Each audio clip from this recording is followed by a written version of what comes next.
in today's video, I'm going to continue talking about virtualization processes just because I can't stop, okay? And because I already made a video mentioning abstract democratism, I just wanted to address committees, people's committees, real quick, and I'm going to recommend this movie. It's a Soviet movie. I'm not sure if it's been translated into English. I'm not sure if the translation is going to do it justice, because it is a boring movie for a lot of younger people because it's slow paced and it's in one location. Basically, it's on a construction site. It's nothing fancy, but it displays to you what the from bottom to up type of power looks like. It shows you how actual democracy can work and how people's committees can work. And a lot of people will think that this is straightforward Soviet propaganda. There's no truth to it. And I'm telling you that there were people like this who were workers who were very conscious, who cared very deeply not only about their workplaces but about communism, who were communists themselves. There were a ton of such workers, and I know because I come from a family of such people, of people who actually were willing to sacrifice more and more and more up until they died because they wanted the rest of the people to see that common prosperity. They wanted the people to be able to gain the fruits of progress. So they wanted to accelerate that progress. But a lot of Americans I know are going to be very skeptical, and they will be like, oh, this is propaganda. Yes, it is propaganda. And this is how propaganda should be done. It should be done honestly, beautifully, and amazingly, just overall. And it has to, of course, speak the truth. And now people like this, like the characters of this movie, they do exist.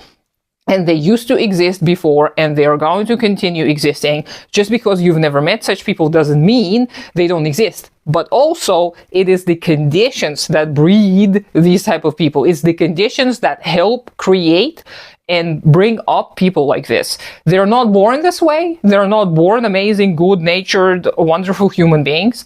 They're born just like everyone else. But the conditions that you create for people, this is what makes them good workers who care about not only their own little gain, but they care about everyone, and they care about efficiency, and they care about making sure that every process that's involved in the production works as well as humanly possible.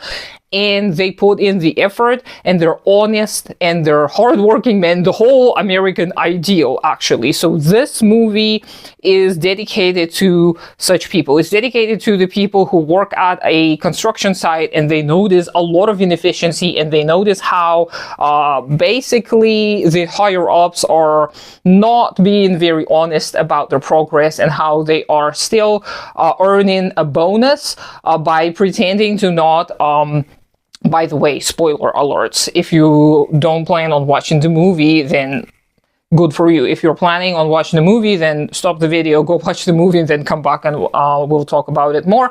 But they notice that the plan, the initial plan that they were provided with, was they were able to actually fulfill it. But due to the inefficiencies up top, the plan was revised. And the people up top, the people who are in charge of the construction, they amended the plan, they begged for the plan to be amended, and this request has been fulfilled. So they've then completed the second plan, amended plan, easier plan. And because not only did they fulfill the plan, but they went above and beyond, because it was a simplified plan for them, they got a bonus, and they got a third place in the socialist competition, which was a thing.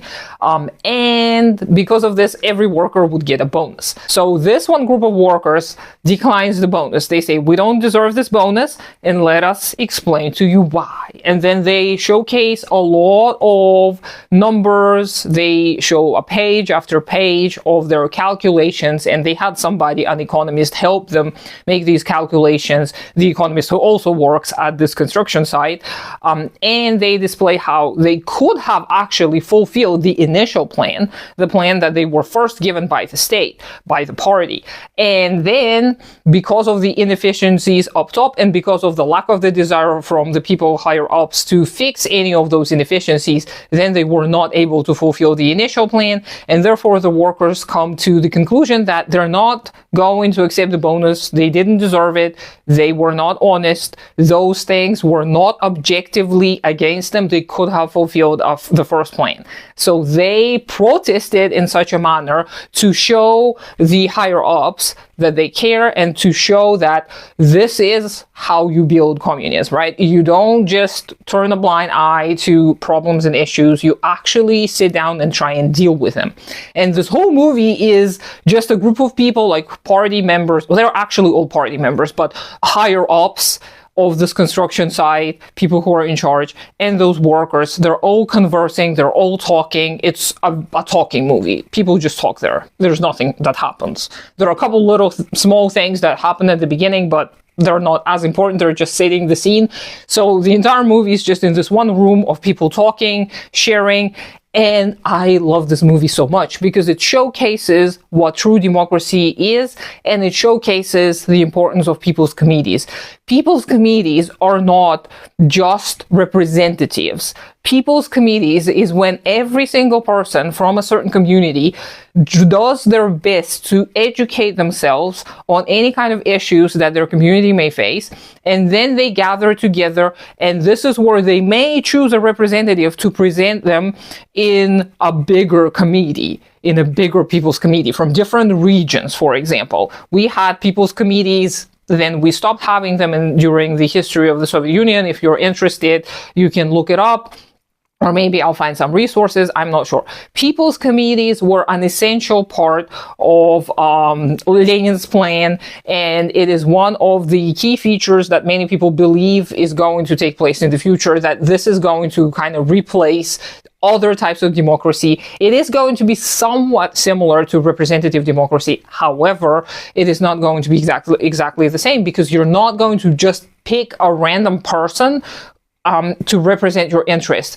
All of the people will be still participating in decision-making processes. There will be meetings, there will be a lot of talking, people will sit and argue and go over numbers and data together, and everyone will have to get involved, and everyone will have to get themselves educated in order to make the best decision possible. And it is going to be a slow process, and people will need to be educated to participate fully and equally. Because if you only have your 2 cents that are irrelevant to put in, you've never faced an issue that is being discussed, and then you still want to chime in, you're not going to be allowed to do that unless you actually take the time to educate yourself. And education services should be provided, of course, and this is what they strived to do at the beginning, at the emergence of the Soviet building. This is why we actually had the name Soviet, because Soviet means a committee. Okay, it is a different word for a committee. Soviet is generally as this kind of a tribal gathering, right? It's just a group of people who decide to unite because they have something in common. They share something in common. They want to do something together. So this is how the project started. Unfortunately, then the Soviets had been dissolved, and I'm talking about the committees, not the Soviet Union itself. Yes, later on, the Soviet Union got dissolved as well. But the committees, people's committees, ceased to have the same importance. It actually happened under Lenin, I think in the 20s, late 20s, I'm not exactly sure. But there were reasons as to why. They could see a lot of issues that they needed to take care of. However, some people argue that that was probably one of the worst decisions Lenin and the party made to lessen the importance of the committees or the Soviets, and this is what ultimately led to the demise and dissolution of the USSR. I don't know enough to speak on this to say whether it is true or not. I do agree that people's committees are essential element of us building communism or any kind of a project. Because if you start creating something new and you think that you will just be able to force people into joining you and force people to do as you please, you are sorely mistaken. Because history shows that yeah, it happened, but then people fought and killed each other, and then they fought again, and then somebody ruled for a little while, and then they kept killing each other, and it never led to anything but devastation, destitution, etc., etc. And ultimately, if we want to see a better world, we've got to act the same way as people in the movie that I talked about today act. We've got to take responsibility upon ourselves in the areas that we can influence. And nowadays, of course, it's going to look different, because if you start doing this at your workplace, don't, because then you're going to just make more money for a capitalist. It's not really in your interest to do that. You're not going to be rewarded, okay? Trust me, no one's going to give you a reward for being a good lapdog, but you've got to do it in your communities, with your little book clubs, with your little mutual aid organizations, any kind of little groups that you may be a part of. This is where you should be practicing taking responsibility and finding ways to work together with other people. It's not going to be fun. It's not going to be easy. Take it from me, I know how hard it is to talk to people who you may disagree with. And it's so much easier to just say, okay, let's agree to disagree, let's part ways, and let's just do our own thing. No, we've got to stop doing that, because this further atomization that happens, it is a part of this fragmentation process. And fragmentation is killing us from within. It makes us shells of human beings. We're not truly human if we are fragmented. If you want to learn more about the processes of fragmentation, watch my little playlist on Marina Burik's work, A Virtualized World of Capitalism. So hopefully this video made sense to you. Let me know what you think. I hope you have a great day today. Consider supporting me on Patreon. Do take care of yourself and your community first. Subscribe to me on all the social medias, even though I don't do much there. And I'll talk to you sometime later.